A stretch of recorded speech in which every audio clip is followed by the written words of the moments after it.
Welcome back to the Argentina Project podcast, brought to you by the Wilson Center. I'm your host, Benjamin Gedan. And I'm your producer, Katie Hopkins. Today on the podcast, I sit down with Adrian Bono during his recent visit to Washington. He is, of course, the founder and CEO of The Essential and The Bubble, two leading English-language publications in Argentina. Benjamin and Adrian discuss the final weeks of President Mauricio Macri's term and what awaits Alberto Fernandez, should he get elected. On to the interview. Adrian, thanks for joining us. Please, it's a pleasure. There's this odd sense of, calm, maybe overstating it, but that the currency is more or less stable in Argentina at the moment. Is it? The streets are more or less calm. Is it a Sunday? Do you feel that the post-Paso crisis has passed? No. I don't think it has passed. I think that this sense of uncertainty and impending doom is going to continue until the day of the elections in October. However, I have to say, and this is a good thing, I think that Argentina, in a way, has matured, and I know that probably sounds contradictory because if you read what is being said in the media these days, both in the domestic press and the international press, is that Argentina doesn't learn from its mistakes, Argentina does not mature, etc., etc. But I will say this. We all remember what happened in 1989 when Alfonsín was at the end of his term and he had to make a deal with Menem so that the country didn't spiral into chaos. We all remember what happened in 2001. A deal that required leaving office early. Exactly. He had to leave his office early. We all remember what happened in 2001 with De la Rúa, when he had to leave 2 years into his first administration. I have the feeling that what Argentines have learned this time is that it's okay to wait for the president to leave when he or she are supposed to leave. I feel that there are a few elements on taking to the streets these days that are trying to accelerate Macri's departure. But I have to say that I have seen people within Kirchnerism, people who are usually even considered radicals, including Ebe de Bonafini, for example, the leader of the Mothers of the Plaza de Mayo, who are saying we need to take things down a notch. And we need to let the democratic process elect a new president who is going to take office on December 10, and then we continue to try to fight this crisis. But I feel that, like I said, Argentina has learned that it's okay to wait until the end of the president's term instead of demanding that whoever is in office leaves now. So is this the end of the so-called Peronist Curse that says that no non-Peronist president in Argentina is ever able to finish their term? Maybe it is. Maybe that will be Macri's greatest accomplishment in Argentina's history. And is that, a small silver lining trying to cheer up a depressed Argentine resident, or is that a serious sign of institutional strengthening? I think it's a sign of institutional strengthening for sure, even though Argentina's institutions have been weakened in the last few years. But I do believe that in that case we can specifically say that Argentina has matured. I don't know if it's a silver lining for Argentines. I think that the situation is dire enough. But while looking at it from abroad, it does feel like Argentina has grown up, at least in that sense. When you look toward the future, and it does look like Alberto Fernandez will be the next president of Argentina, it's hard to see the crisis ending the moment he takes office. This crisis, a little bit, is from the uncertainties of this transition, and it's a very long transition since it began with a presidential primary, not an election. But a lot of it is the fundamentals in Argentina, right? The bank lacking reserves, the debt hard to manage, an international context not all that favorable.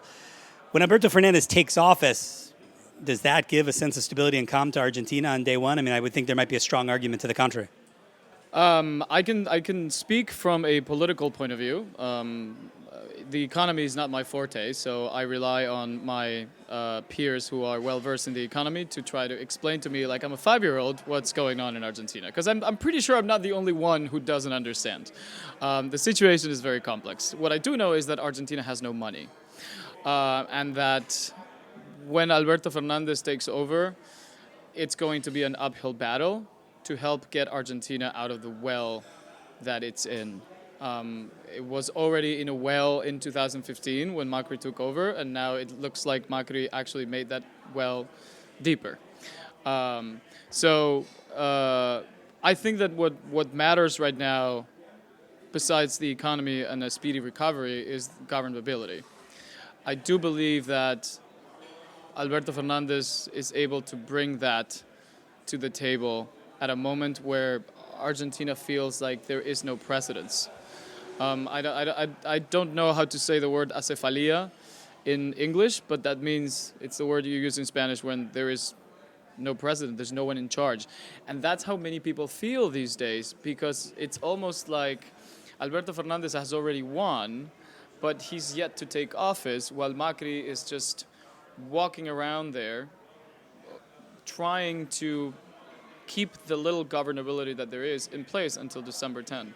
So I do believe that once Alberto Fernandez takes over, which is, I think it's a given that it's going to happen, things are going to calm down, at least from a political point of view, because this is what we're seeing these days. It's almost, going back to what we were saying before, it's almost like people are trying to say, let's all be on this together. If you look at what happened last week in Congress with the elementary emergency, I think that's how you say it in English. Food emergency, that's right. Food emergency.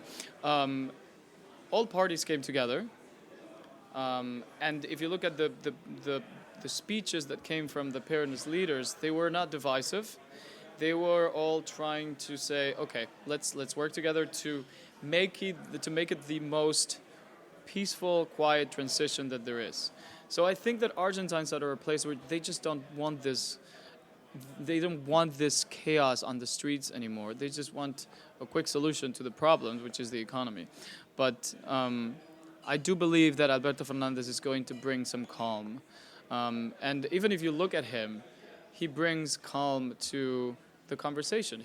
Listen to how he speaks. He's very professorial.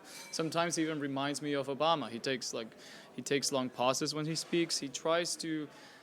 The country's on fire, but I got this. Let's all talk and see how we solve this. There's no bully pulpit. Remember how Cristina used to do it, where she would be very loud and she would use her arms and rally people. It looks like Alberto Fernandez is more professorial, more calm, and will try to transmit that calm to the population. And looking at political factors, I mean, if we're going to be bullish about an Argentina under Alberto Fernandez, I mean, you've pointed to his demeanor and his style, more pragmatic, less divisive. You've pointed to the idea that he'll have more legitimacy than a lame duck president that's trying to govern through a crisis. There's other factors that relate to him being a Peronist. Relationship with unions, relationship with the majority in Congress, relationship with social movements from the Kirchnerista side of the ticket.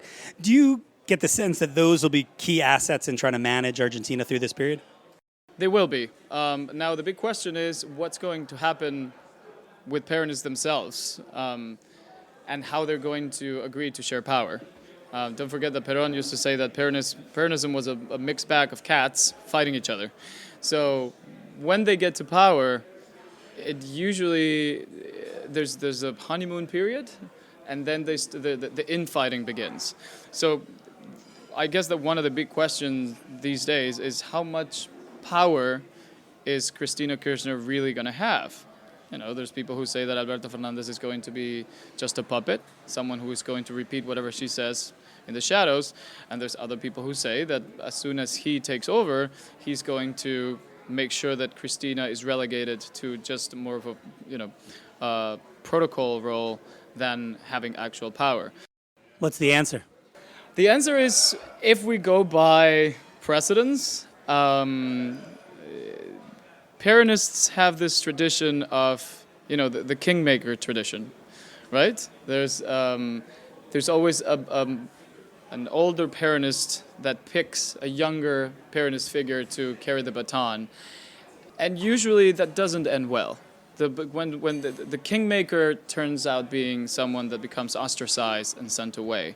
We saw this with Nestor Kirchner and Dualde. Don't forget that Dualde in 2002 was the one who sort of like picked Nestor Kirchner to become the next president, and then Kirchner turned against him. So we already know of how different Cristina and Alberto are. I think we'll agree here that Cristina was very smart in picking Alberto because he was the sort of centrist figure that made her seem less polarizing and who could rally a lot of votes and steal a lot of votes away from Macri. So if we go by precedent, I would say that it's probable that Alberto is going to make sure that Cristina is relegated to just sitting in the Senate, and that's it. Maybe through some sort of deal, because let's not be naive. Cristina has a lot of legal problems that she needs to deal with. So I'm sure that they would be able to cut a deal very easily and make sure that Cristina just, I think that Caparrós put it nicely, is that just take care of her grandchildren and not be in the way. Adrian Bono, CEO of The Bubble, thank you so much for joining us. It's been a pleasure to be here. Visiting Washington, D.C. for how much longer? As long as I can. Adrian, thanks again. Thanks so much. And thankfully, our producer is a wonderful editor. That's me, Katie Hopkins. If you enjoyed the show, subscribe to the Argentina Project podcast on SoundCloud and sign up for our weekly newsletter at wilsoncenter.org/weekly-asado.